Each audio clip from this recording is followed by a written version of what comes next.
evening, everyone. Welcome to another episode of Let's Talk Money with Friends. As you know, every Wednesday we have the pleasure of coming to you wherever you are, whether it's at home, at work, in your car, wherever you are. We come to you to share really important and relevant information about money. But of course, we know money encompasses everything. So our goal in this show here is to really address so many different issues that you can be interested in and issues that will get you to think about your life and your finances. So without further ado, tonight we have an awesome topic because this topic, I've been talking to friends about it, and it's culture matters. Why does culture matter? Because culture encompasses everything. It's the way of life for me, for you, for a group of people. Culture directs our behaviors, beliefs, values, even symbols that we accept. And also to we be our culture without even thinking about it. So that's the important things about culture. So tonight we have some wonderful guests with us. I have some new guests and also friends, I should say. They are all friends. And also we have returning friends. And what I'm gonna do is give my new friend an opportunity to introduce herself and let us know why she's decided to be part of this conversation tonight. So Joanne, you're up first. Oh, hi. Well, thank you, Gabrielle. My name's Joanne, and I was invited by Odessa. We are friends. We live in the same town. I thought that this topic sounded so interesting and so engaging. I personally love meeting people from other cultures and parts of the world. I love to learn about people's customs and the way their families work and the languages they speak, the foods they eat. And I really wanted to engage in this conversation to learn more about other people and to understand people better as well. Yes, I'm with you, Joanne. And why don't we go with Queen tonight? Peace, everyone. Blessings to you all. If we could take a quick moment of silence for just a quick few seconds for everyone that is going through something in this time, and send them healing energy. You know, this is a trying time with the holidays coming up, the new year, new goals, new intentions. People are stressing about who they're going to buy a gift for, so if we could just take a moment of silence and just send positive energy to all those people in need, I would appreciate that.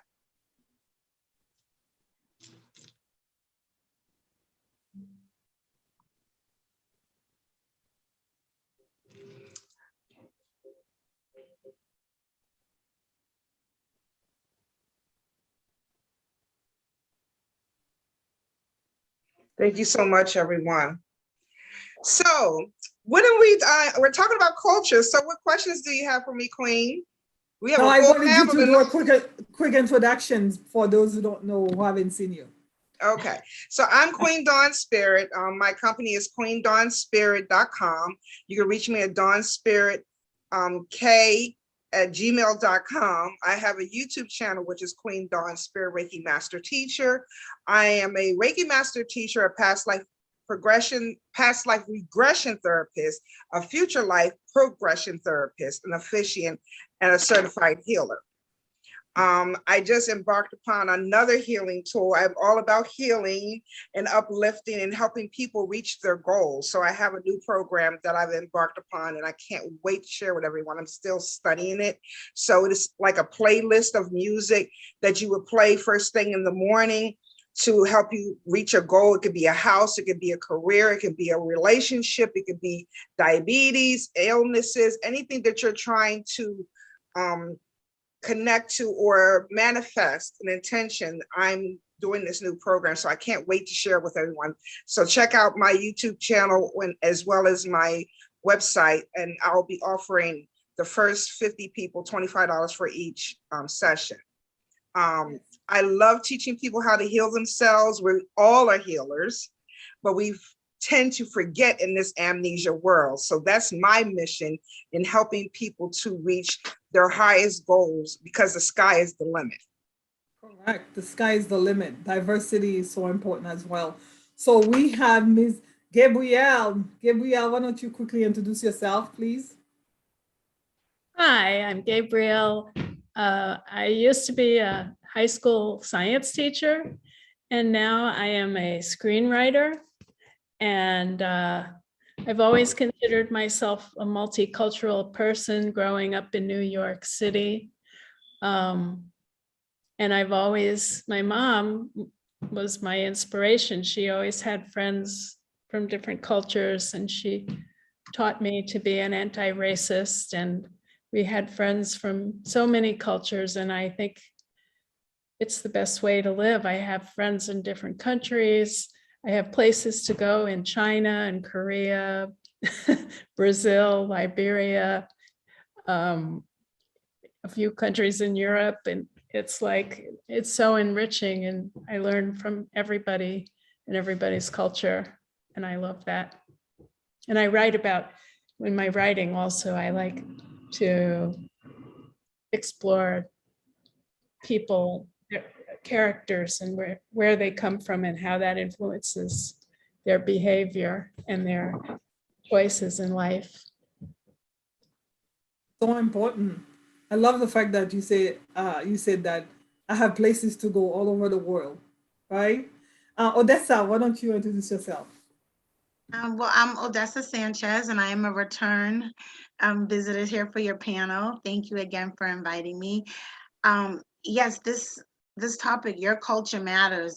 It's so powerful because I think a lot of people have pride in their culture, but then some people feel intimidated about sharing that pride. So for myself, I've always been proud that I'm a Black American woman. I find that my culture is a blend of African American culture as well as American culture, because I was raised to definitely have my own sense of Black culture, but then I also was raised to be very patriotic as well, being a just regular young child growing up in America. So I think I was blessed to grow up in a community that was diverse and that allowed me to see myself in the faces of regular American students, because I think some children of color, they don't get to feel pride in their patriotism because they're often sold the kind of stigma that, oh, America doesn't love you, or you're not American, or you're not welcome. So me, myself, I'm very, very proud of being a Black American, and I do see myself as that. And when I go travel, because I have traveled around the world, I know that I've been to countries and different islands where the people looked like me, but they saw me as an American first. So that's very self-reflective for myself. So I think what your culture is how you feel about yourself and your culture, and it's also how others see you. And recognizing that and knowing that is one of the most powerful things that each individual can have. So that's why I'm excited about today. That's great, because I would like to actually start with the questioning. I know Lisa's been here. Lisa, you can introduce yourself as well. But after you introduce yourself, I just want to ask the question. We've been talking about culture. Can we again explain to those who are watching what exactly is culture, and how can that evolved over time? So Lisa, introduce yourself, and you can take a dab on that question. I am Lisa Worthy. I have been in marketing for several years. What I love about that in marketing is that you need to be open to different cultures. And what culture is for me is different things, from the language to food, to even certain mannerisms. How you dress maybe may play a role into that. Even subconscious things. How do you communicate with people? So different things that kind of are a symbol or woven, make a makeup of you in your everyday, how you interact, how you dress, how you eat, even in how you speak. And sometimes even some values can be slightly different, or some maybe transparent to other people as well. So that's what culture is for me. And it evolves over time because of your environment, where you are. Let's say you change environment. So background is from the Caribbean, but I grew up here in America. So I have a blend of cultures that I've been able to see from and be able to meet with. And in school, I was very happy in a diverse school. So I got to be around different people from all type of backgrounds and from different countries as well. Yeah, it's so important because that diversity. So I know for a lot of people, we were talking about that off camera, Joanne. We said some folks do not embrace. Why is it important to embrace your culture? Joanne? Oh, I'm sorry. Yeah, sorry. Yeah, well, It's you know okay. what? That's okay. I think it's important for people to accept their cultures and be proud of their cultures. And I'll just speak for myself. I'm American, second generation. My mother was first generation, from Italian roots. And our culture is so focused on food, Christianity, sacraments, education is stressed, the arts, fashion, all these things, a zest for life, love for life.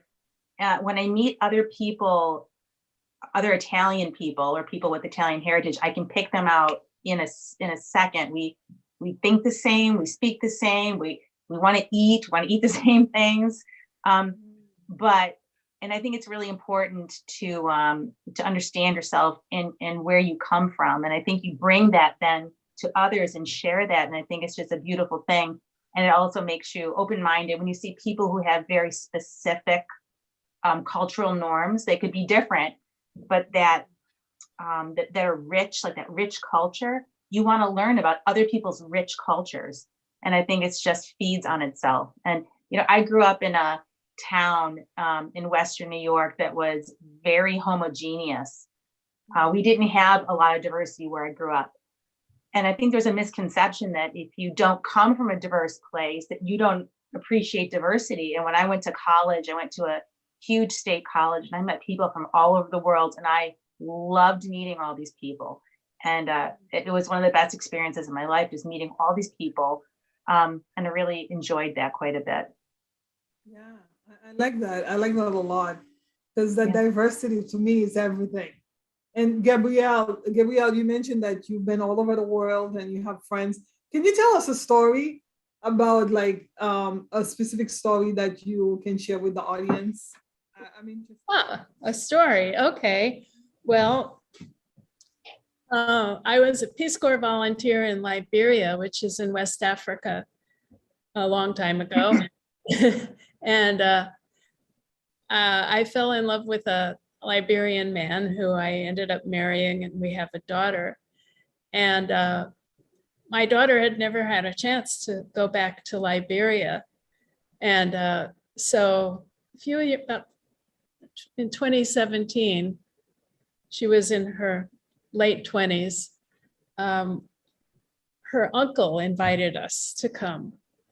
And so we came, I posted it on Facebook. I don't know if you've seen it, Gabrielle. And we got to the village where her dad is from, and they were so happy to see us. They had like a motorcade of people on motorcycles escorting us into the village. They call it a palava hut. It's made out of palm fronds. And they had a conference, the whole extended family and village came and sat, and everybody gave speeches, and they gave us some beautiful clothes.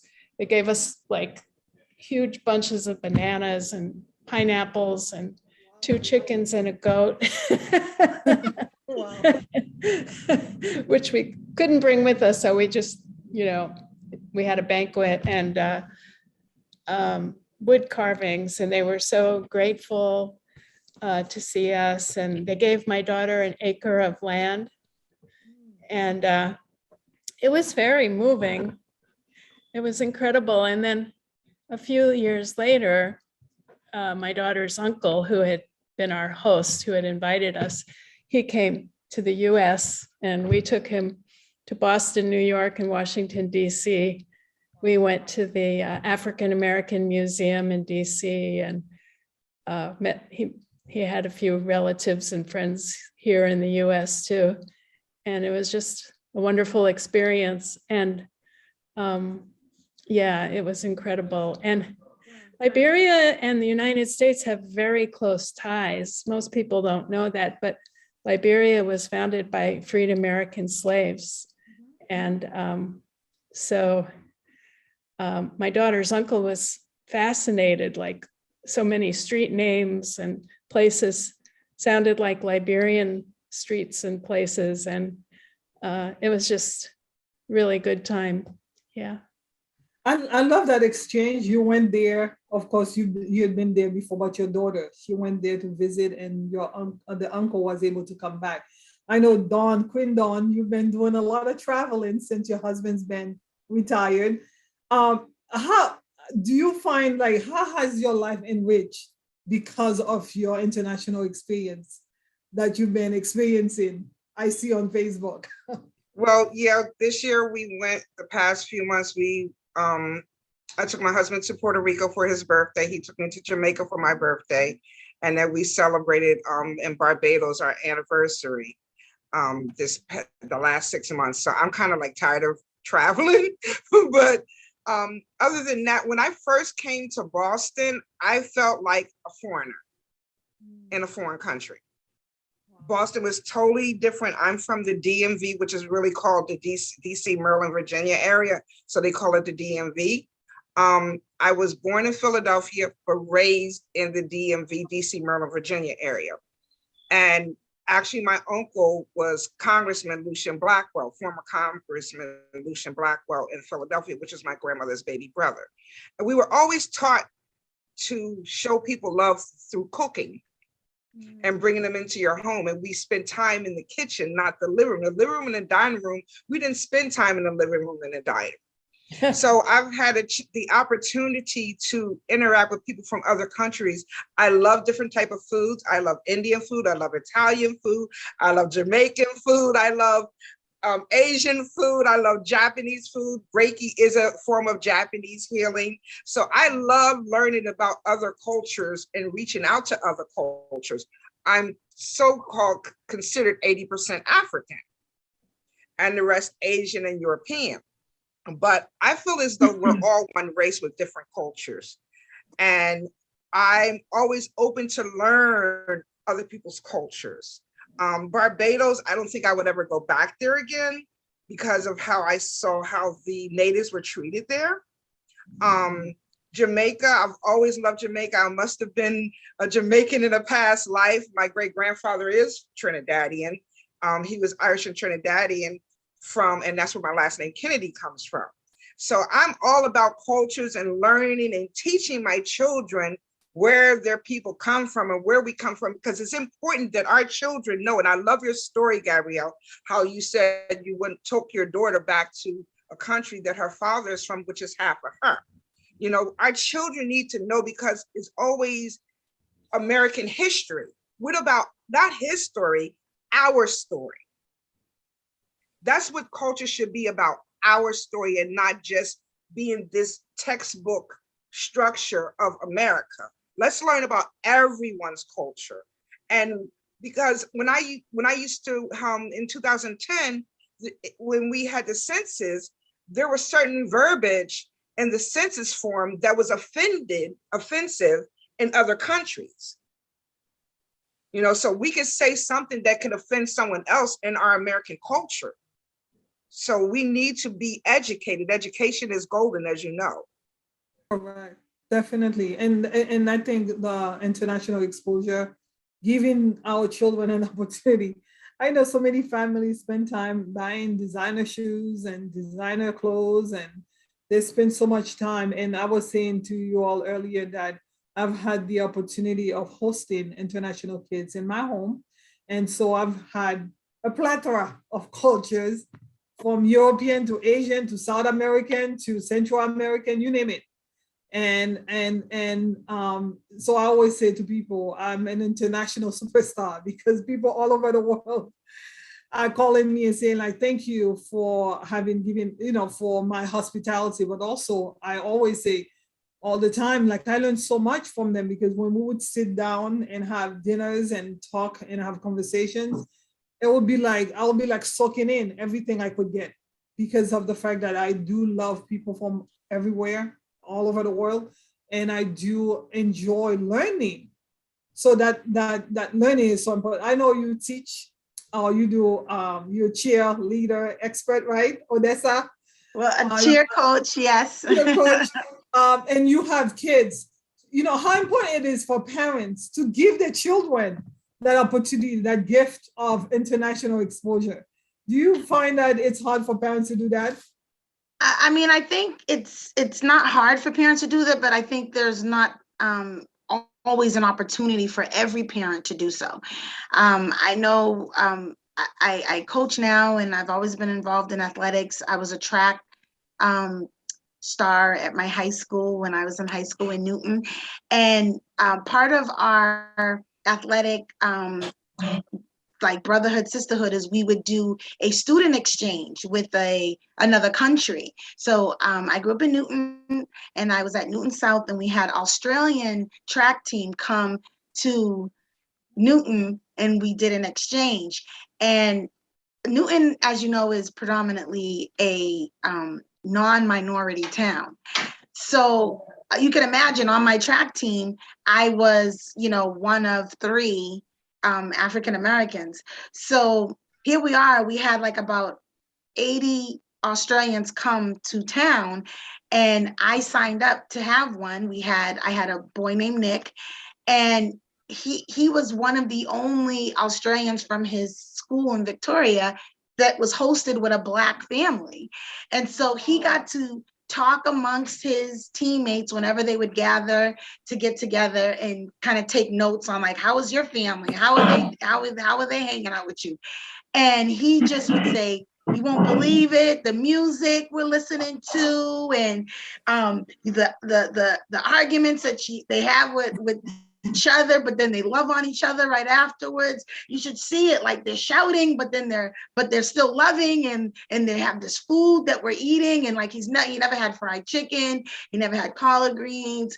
He just was like talking, and all of his friends were jealous. They said, well, we want to stay in a house like that. We want to hang out like that. So I had a sense of pride, because that was the first time I ever had feedback from somebody who was foreign coming into my Black American home from another country and saying, wow, his experience of America was just opened up.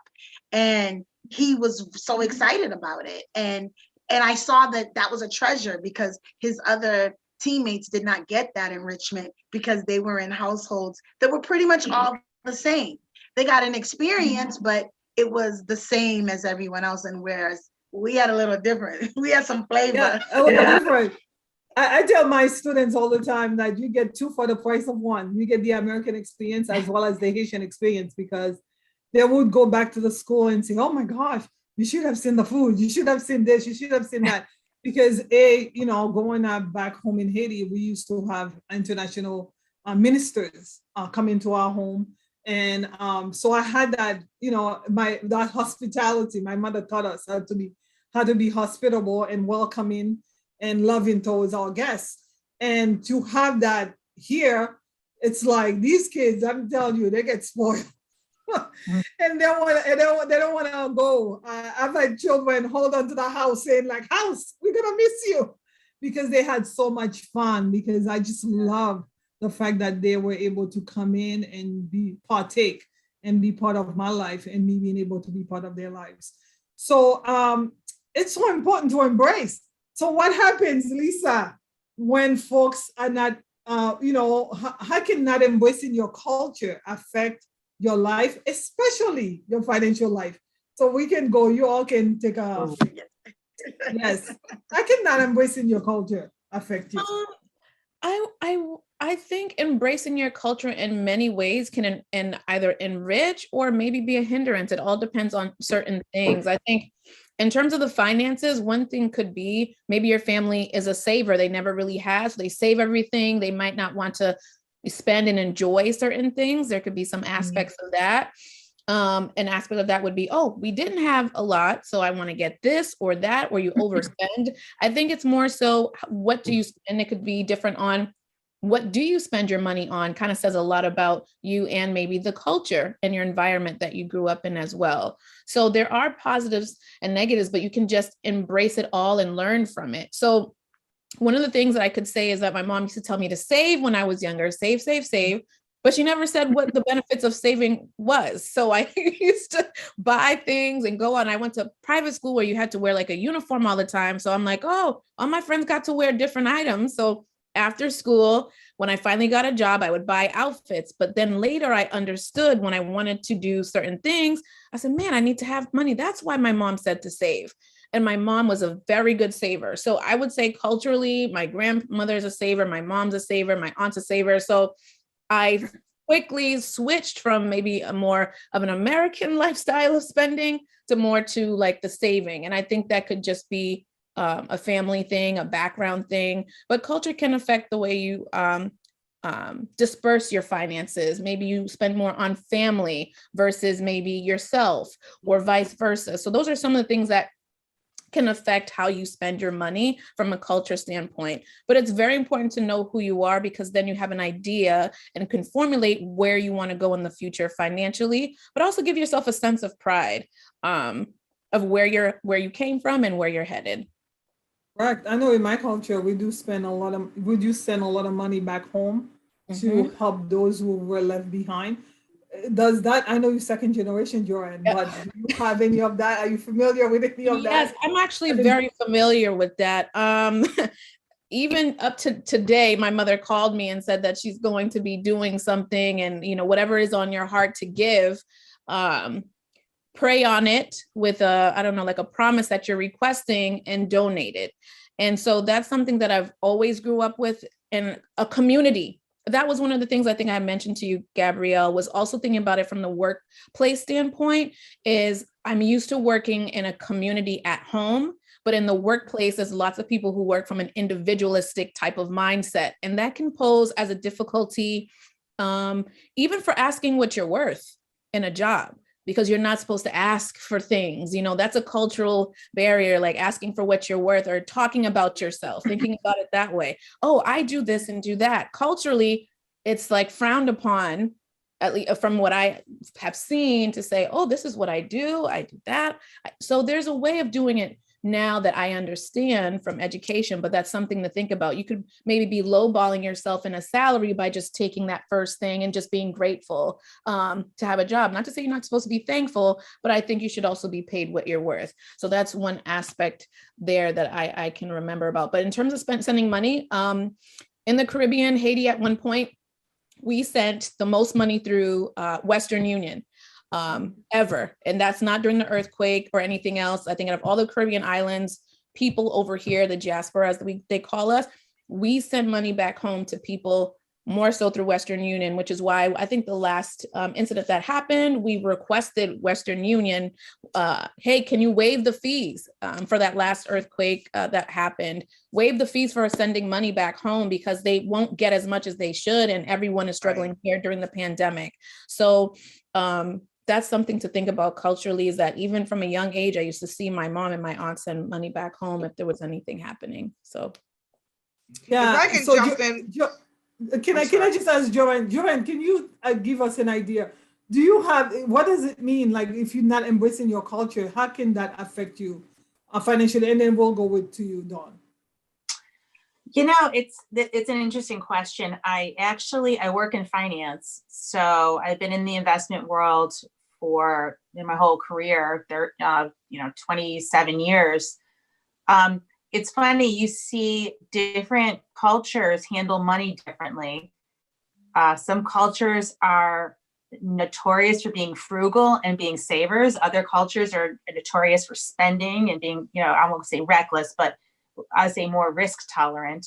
And I think I grew up in a family where it was all about saving and saving. But I have to admit, now looking back at that, my family was so risk averse that they really missed huge opportunities in compounding and time value of money, and really the investment platform. I feel like my parents could have done a lot better if they had just sort of gotten out of this mindset a little bit and learned how to invest better.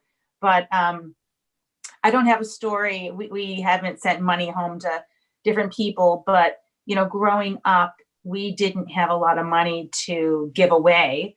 We had 4 kids, and there wasn't a lot of extra money. But I would say, fast forward to today, I think it's been instilled. If you're doing better in life, you should be, sharing that generosity with people who are less fortunate. And I think that when you talked about how does your culture evolve, or how do things evolve, I think that's a natural progression once you get out into the world. If you're doing better, I think that culture tells you other people are hurting, they need help.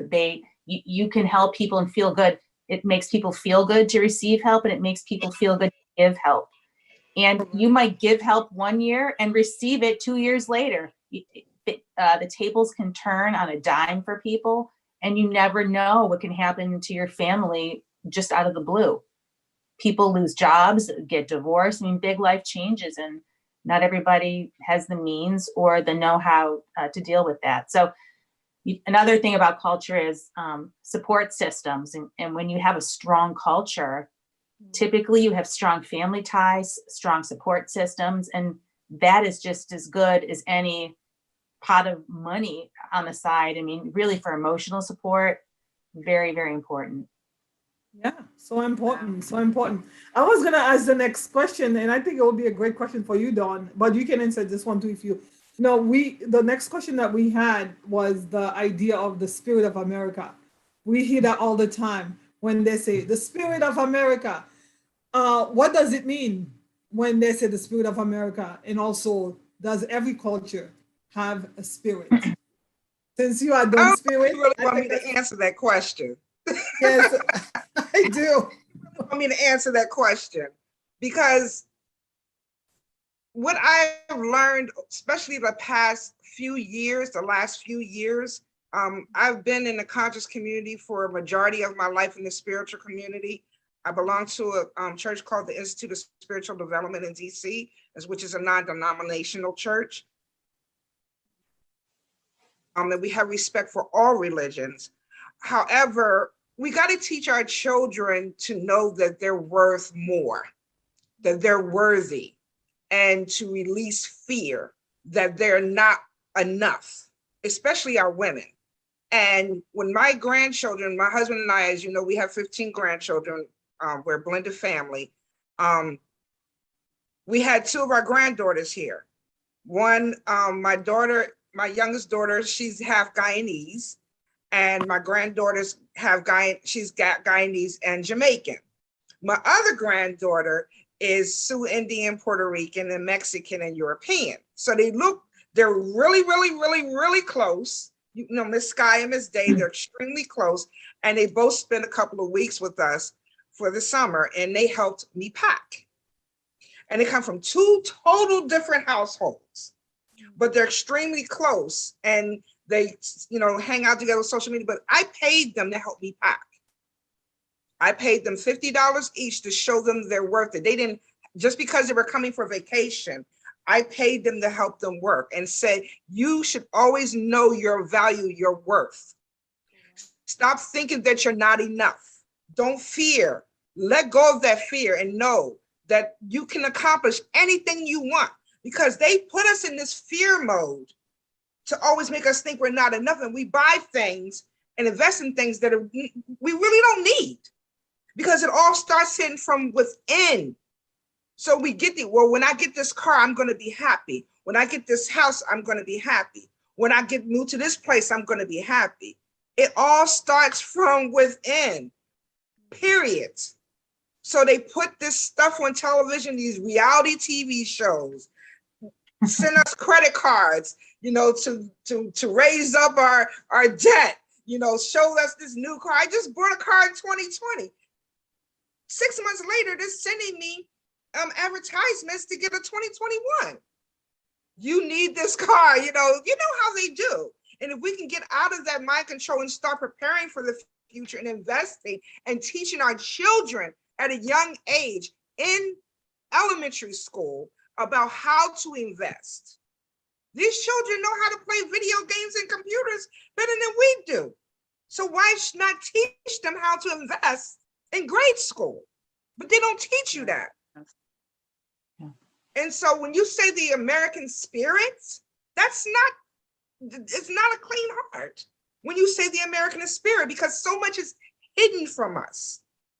And we teach, and it is one generational curse after another.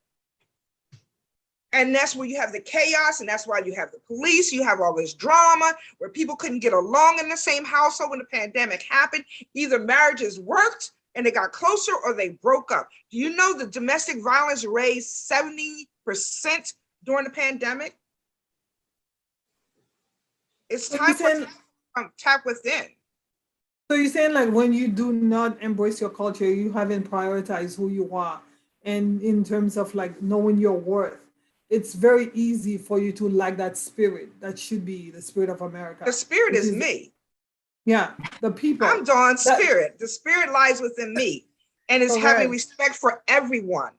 I don't care what color you are, what background you come from, what class you are. I don't talk down to homeless people. That's why I was talking about my uncle who was congressman of Pennsylvania. He loved homeless people. He helped them. He would give a homeless person $100. He didn't even know them on the street. You know, he embraced them. Treat people, that's what we're put on this earth to do, is to learn to treat and respect one another, respect each other's cultures, respect one another's decisions, even if we don't agree to disagree peacefully without it having to be drama. Correct. And I think the first person that you ought to have respect for is yourself. Yes. And we talked about that earlier. We said, you know, the good book talks about to love others the way you love yourself. Because if you haven't developed that love and caring and you know, compassion for yourself, how can you have compassion for other people? And if you haven't embraced your own culture, you know, who you are, where you came from, how can you embrace somebody else, you know, and be curious about other people's culture? Because, you know, there is, you know, the next question that I had was, is why is it important to differentiate from the spirit or the essence of who the people are versus current events or even long-term socio-political challenges? Who would like to take that? Gabrielle? Why is it important to differentiate when you see in a people or when you're thinking about a culture? Oh, unmute. I used to be a biology teacher, and you know, I think that the concept of race is more cultural, but it's not really biological. I mean, all humans have 99.9% of the same DNA, and we can all have children with each other. So it's more of a cultural construct. And I think that separating us keeps us less powerful, you know, like there's a few extremely wealthy people in this world, a handful, you know, Jeff Bezos and I can't think of all of their names, but you know who they are. The Microsoft guy, what's his name? Bill Gates. Bill Gates. That's it. Yeah. Don't leave his wife out. Don't leave her out, please. I'm sorry. Go ahead. I know. There's a handful of people who have most of the wealth, and they're not sharing it. And it serves them. It serves their interest to keep us fighting and separated from each other. Because if we're fighting against each other, we're not going to go after them. And they're not sharing the wealth. And this goes way back to slavery. I mean, if you're a minority person on a plantation, a minority white person, how are you going to maintain control? Well, you separate the workers. You have the overseers and house slaves and the field slaves. And so people start hating each other. So really, racism is keeping this whole system of inequality in place. And we have to start seeing it for the nasty trick that it is. And people have to come together and say, we need to share our resources. We need to raise taxes for the rich. We deserve better. We deserve better education for our kids. We deserve free childcare. We deserve affordable education, affordable housing. And so anyway. Yeah, I wasn't thinking about that, but question. I veered off, but anyway. No, I wasn't thinking about that, but what you said really is very profound, because I think about current events and things that are happening in the news, and sometimes you internalize it and you become very shameful if you're from that part of the country, and it's all the propaganda is to make you feel like you're lesser than, and that you shouldn't be part of who you are because you're from a country that's not doing so well, or you ought to be happier because you're from this European country, but if you're from South America over here, you shouldn't be, or Central America. And I think that dividing and conquering my idea, the same thing that happens here with the workers and everything, it's the same thing that's happening globally, because the community, I had posted that no culture is better than others, than another. We all the same. And if you really, like someone like Joanne and myself and Odessa saying, like, we all been overseas, and we've all had the privilege of meeting and spending time with people from different cultures, we realize, like, my gosh, the more you spend time with folks who are different than you, the more you realize they're like you, right? They're very much like you. So it's very important. So again, the question, I don't know if anybody else would like to address it. Why is it important to differentiate what's happening in the news, or even some long-term social political challenges, from the essence, like you said, Dawn, the people, the spirit of the country or the culture? Joanne, do you want to talk about that? Okay, I'll take a stab at it. So I think,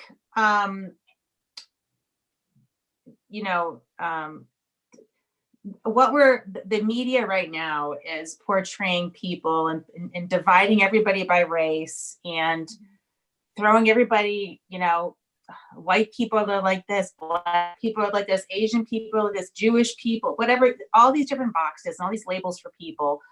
And people are being pit against each other without even knowing anything really about each other. I might have white skin. You met, someone else might have black skin. We know nothing about each other, really. And I think when it's like, you're the enemy. You're not my friend. We can't be friends. We have different thoughts. All that stuff. I think that the general population is catching on to this, that we don't need to be spoon-fed this propaganda anymore. I think, like, I like to take people at face value. I like to meet someone first and decide, let me talk to them for a little bit. Let's hear what their story is. Let's hear about this person. Let's hear what's in their head and their heart, and then make a decision if that's a relationship you want to continue. I mean, through my job, we have a lot of international people in my company. We go out for lunch quite often. I go out with, women for lunch most often. And, recently I was at a lunch with somebody from, there was 4 of us, one from Shanghai, one from Mumbai, a woman from Morocco, and me. And we have one Christian, one Muslim, one Hindu. I'm not sure what the 4th was, but we could have been sisters from the same family. We had very similar beliefs. We looked at the world the same. We enjoyed each other's company, and we don't really need to fight and buy into this racial division. That's just my 2 cents. Yeah. No, it makes a lot of sense. And again, wanted to have this conversation because I think it's not a conversation that everybody's having. And typically you hear, well, I don't want to be this, or I don't want to associate with this type of people, or even people looking at themselves and hating on themselves. Because whenever you say, I don't like people, and they're people from your culture, and you like, as if like you are the only exception to the world, right? These people are like that, except for me. It's not you. The truth of the matter is we are actually all the same, similarities. And so my final question, and we'll take some time, what do you like about your own culture? And what one thing that you like about another culture that you've experienced? One other culture. What do you like about your culture, Odessa? Let's see. Well, what I like about my culture is the fact that we're resilient. And resiliency can mean take a lot of forms. One I just comes to my mind, it's just so colorful, is the quilts that my great grandmother used to make. She lived to be 100, and she was from Missouri, and she would come to Boston all the time, and she ended up living here, and she passed away here in Boston. But she would make us these beautiful quilts, and they literally were made out of every scrap of everything, of every item of clothing that was in the house. And she just was brought up that way from her young beginnings as a child of a sharecropper. And you just didn't waste anything. And I just love the fact that I have that same spirit, and I know that it's inbred, because like the way that I recycle, the way that if I do a party, I say, wait a minute, those decorations could also go for another event. And it's not just being, cheap, it's also being resilient and being able to make something last. And it also gives me another memory. That quilt, you could look and go into another relative's house and you could see the curtains. And so a little square of that quilt was a piece of their curtain, and just like it unifies the family. And a culture that I really admire and that I look at sometimes is the Asian community, the way they embrace each other when they are coming and they're integrating into American civilization and to assimilate, and the way that they build their communities together financially as well as emotionally. It's such a strong union, and that they take such good care of each other in general. And I just really feel like they're a model for other cultures, that they could learn to do that instead of tearing each other down, but to help each other get to a point where you can take care of yourself. So that's something that I've always admired about the Asian community and the way that they've embraced each other. Yeah, thank you. I like that.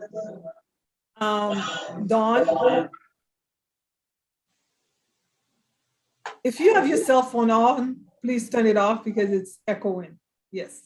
Go ahead, Dawn. So am I echoing? Yeah, it's okay. Go ahead. Okay. So my culture is the food. I'm a foodie. I love to cook. My husband gained 40 pounds from the time I met him, over the 10 years we've been together, because I cook with love. That's my way of healing, is to cook with love. I love, one of the things that I introduce my daughters to is Ethiopian food. Have you guys ever had Ethiopian food? Yes, I have. Oh my gosh. So we would like, when I used to live here in the DMV before, every Friday or every once a month, me and my daughter's friends, and we would meet for happy hour at an Ethiopian. My kids are in their 30s and 40s. So we would meet for happy hour in DC at an Ethiopian restaurant, or I would fix an Italian dish. I always wanted my children to tap into other cultures and to learn from other people. Like my daughter, when she first went to High Point University, she had to learn that people were raised different from her, because she kind of lived a sheltered life a little bit. Because if you're familiar with the Prince George County area, it's predominantly Black. So, and it's actually the richest county, one of the richest counties in the world, which doesn't make us any better than anyone else, but you have Black law firms, Black medical practices, Black club owners, people driving. So the European people that I saw in Massachusetts driving Maseratis and Teslas, and you see that down here. You very seldom you see that in Massachusetts. So that was a culture shock for me, to see how people in Massachusetts were living totally different from the people that live here. So it was kind of a wake-up call for me too. But the wonderful thing that I love too is that I knew my husband was my soulmate, my twin flame, was that even though he was born and raised in Boston, he loves go-go music. And go-go music was born in the DMV. And he loved go-go music way before he even met me. So he learned about the culture. You know what I'm saying? That's why I just think that this world is so much more phenomenal than what we know it is. And we are so much more phenomenal than what we think we are. And it's all about the experience. Because when we go to meet that man up there, he's going to ask us, what did we learn? Because this world is a classroom. Correct. Yeah. And how we responded, how we acted, and how we treated others. My goal is to learn until I die. So Joanne, tell us a little bit of, I know Italian food. Oh, my second love. My second love. Yeah. But definitely maybe there's something else about your culture that you like, and also one other culture that you really admire. Oh, well, I just want to touch on the food thing for one moment, because as Queen Dawn was talking about food and stuff, I was like, wow, when we serve food at our house, people are always thinking we're having more people over than there really is, because there's too much food for like just a handful of people. And they're like, are you expecting more people? And it's like, no, we always cook too much food, and we want it around, we want food. And I mean, we're still making recipes that my grandmother made with me, I do with my daughter, especially with the holidays coming. We have certain cookies we make, and these are things I made with my grandmother growing up and my mother. So I love that. The food, I also I just love the traditions around the Christian holidays. And I love celebrating those. And you don't have to be Christian to celebrate Christmas, but I just love that, get that warm feeling inside about life. And the last speaker, this world is a classroom, and we all have to learn from each other. And I just love all that positive energy around the holidays. It makes me very, very happy. Another culture that I've met a few people over the years is the Korean culture. They are fun people. They love to have a good time. They love to drink alcohol. The whole street food culture in Korea, their food is delicious, nutritious, very nutritious. They're great people, fun-loving people. And that is one culture where I do admire them, and I see a lot of similarities with Italians. So I think it's kind of fun to see that, especially a country that's so far away. Thank you. I love Korean culture too. Yes. Lisa.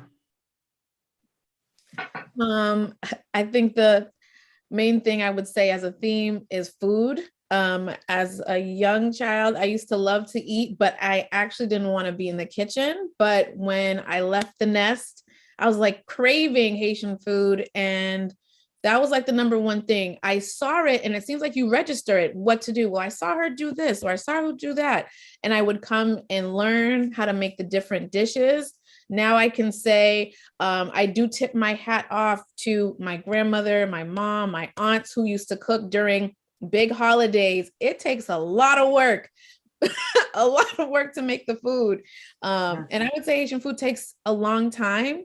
And my husband would probably agree to that. He's Black American, and he fell in love with Haitian food, but he was like, man, it's taking so long. But after, he's like, wow, that was worth the wait. So thinking about it like that, those are probably one thing I really do love about my culture, just having fun with food. And then one other culture that I do admire is Thailand. Someone from Asian, but I would say Thailand. I visited there and we spent 10 days there. We even went off and like met with someone who's local to show us the different area and had dinner with someone. The culture is so vibrant. The food is absolutely delicious and fresh. My favorite dish of theirs is the pad thai or king pak pao. So I like that food as well. Hopefully I said it correctly. But it was such a rich culture, and going to that side of the world and seeing different things is so amazing. I can say that if anyone has children, the biggest gift you could give them is travel. I wouldn't even give a gift. And even for my own culture, I would say, tying back to the media portrayed Haiti in such a bad light, still does to this day, and it has strong roots and tied into that. But when I went there for the first time when I was 12, that's when I realized, I'm like, oh, this is propaganda. This is not what they said it is. You can move around, you can walk around. It's, yes, there's trouble, but it's not as bad as how they make it seem. And so that allowed me to feel pride, felt strength about where I come from, my history, everything that's involved with that. So for me as a child, you're feeding what you see on TV or what you hear, but actually experience it will make you think twice about when I meet someone, ooh, I actually want to hear and know the backstory and read. That's another thing that we miss, is that we don't have the time to really invest in learning in other cultures. We're just kind of fed what's on television, and majority of it is missing a lot of context. Lies or even backstory and history. So it's always important. And I can say from that day forward, I fell in love. I've been to Trinidad, I've been to Japan, Greece, many other places, but I feel like there's something that I pull from each and every single one of them. And I would give that gift to my child when I have one. And I would recommend for everyone who doesn't have a chance to even if you go to another state, people live differently there too. Neighborhoods are different, and you can even be in your own state and never know that you have all of the rich different types of areas. Some towns have been established for years and have some traditions of their own, something so small too. Yes, definitely. Travel is key. And Gabrielle will do this. Yes. Oh, tell me the question again. Oh, the question is something about your culture that you're really proud of, or you like, and also another culture that you really appreciate. Okay, so I mentioned before that I have a lot of Jewish heritage, but I was raised more as a Christian.